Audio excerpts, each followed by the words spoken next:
If you want to learn how to add shapes in CapCut, this quick tutorial will walk you through the easiest way to do it on the desktop app. Shapes are great for creating callouts, highlighting text, making clean overlays, adding arrows, and giving your edits a more professional look. Whether you're editing a YouTube video, a short, or a social media post, shapes can help make your content clearer and more engaging.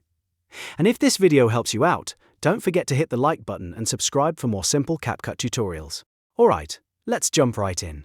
First, open your project in the CapCut desktop application. Make sure you're already inside the edit you want to work on, because this will let you add shapes directly into your timeline without starting from scratch. Once your project is open, look toward the top left Media Control panel and click on the Stickers tab.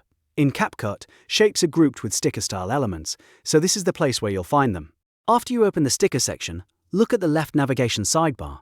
Underneath the standard sticker options, you should see the Shapes category. Click on Shapes to open the full collection of vector graphics available in CapCut. This is where you'll find common shape options like squares, circles, triangles, lines, and arrows. These are especially useful if you want to point something out, frame an object, or create a clean design element in your video. Now browse through the available shapes and choose the one that fits your project best. If you need a simple box for emphasis, select a square or rectangle. If you want a softer look, a circle may be a better choice. If you're making a direction cue, an arrow is perfect. And if you want to create a divider or underline effect, a line works really well. Once you've picked your shape, just drag and drop it directly onto your timeline or onto the preview canvas. If you place it on the canvas, you can position it exactly where you want it to appear in the video. If you add it to the timeline, you can control when the shape appears and how long it stays on screen. This gives you a lot of flexibility depending on the style of edit you're making. After the shape is added, you can usually adjust its size and placement so it matches your layout.